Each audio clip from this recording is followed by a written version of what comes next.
নমস্কার বন্ধুরা, ডেলি ফোরন চ্যানেলে তোমাদের স্বাগত। আমি আজকে রান্না করে দেখাবো নোনা ইলিশ মাছ দিয়ে পেঁয়াজ দিয়ে বুনা। তো দেখতে থাকো আমি কি করে রান্না করছি। বন্ধুরা, আমার এই নোনা ইলিশ মাছটা বাংলাদেশ থেকে আমার এক আত্মীয় নিয়ে আসছিল। তো এই যে এরকম করে আমি কেটে হালকা গরম জল দিয়ে ধুয়ে নিয়েছি ভালো করে। আর এইখানে আমি দুইটা বড় বড় পেঁয়াজ, পরিমাণ মতো লঙ্কা বাটা আর 7-8টা কাঁচা লঙ্কা কুচিয়ে নিয়েছি, আর 1 চামচের মতো হলুদের গুঁড়া দিয়ে দিয়েছি। মাছগুলো আমি মেখে নিয়েছি। এবার আমি পরিমাণ মতো তেল দিয়ে দেব। এই পর্যায়ে আমি মেখে রাখা মাছ পেঁয়াজগুলো দিয়ে দেব। মিডিয়াম আছে আমি এগুলো আস্তে আস্তে ভেজে নেব। আর বন্ধুরা, এই মাছটা খেতে এতই ভালো লাগে, আপনি কুমড়ো পাতা দিয়ে আপনারা বড়াও খেতে পারবেন এবং এইভাবে ভুনা করেও খেতে পারবেন। মানে এরকম মাছের ভুনা থাকলে আর কোনো কিছুই প্রয়োজন পড়বে না, এতই টেস্ট হয় খেতে। বন্ধুরা, আমি এটা মিডিয়াম আছে আস্তে আস্তে আমি ভেজে নিচ্ছি। আর বন্ধুরা, তোমরা জালটা তোমাদের পরিমাণ মতো কম বেশি করে নেবে। এইভাবে আমি কিছুক্ষণ ভেজে তারপরে আমি আবার দেখাচ্ছি। আর ভালো লাগলে আমারে কমেন্টসের মাধ্যমে জানাবে। আর বন্ধুরা, আমার চ্যানেলটা কিন্তু সাবস্ক্রাইব করে নিতে ভুলবে না।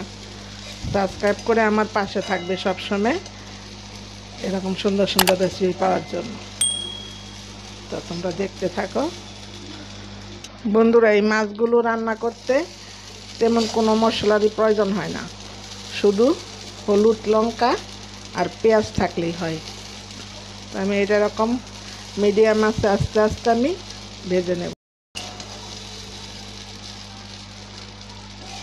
আর বন্ধুরা, তোমাদের যদি এই রেসিপিটা ভালো লাগে তাহলে অবশ্যই কিন্তু আমার চ্যানেলটা সাবস্ক্রাইব করে নিবে এবং সবসময় আমার পাশে থাকবে।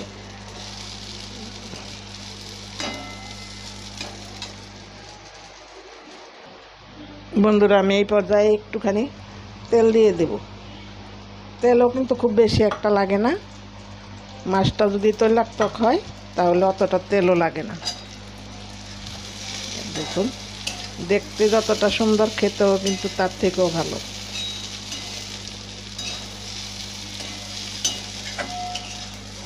অনেকটাই আমার হয়ে আসছে।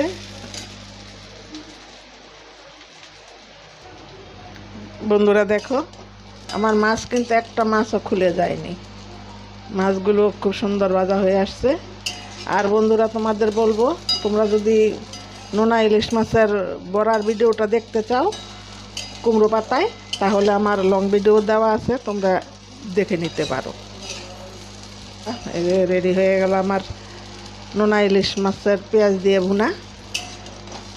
তা আবারও বলবো, তোমরা আমার সবসময় তোমরা পাশে থেকো। আর আমার এই ভিডিওটা ভালো লাগলে রেসিপিটা তোমাদের আমার চ্যানেলটা সাবস্ক্রাইব করে আমার পাশে থাকবে, আর পাশে থাকা বেল আইকনে ক্লিক করে দেবে এরকম সুন্দর সুন্দর রেসিপি পাওয়ার জন্য। তো তোমরা সবাই ভালো থাকবে, সুস্থ থাকবে। দেখা হবে আবার অন্য কোনো রেসিপিতে। ধন্যবাদ।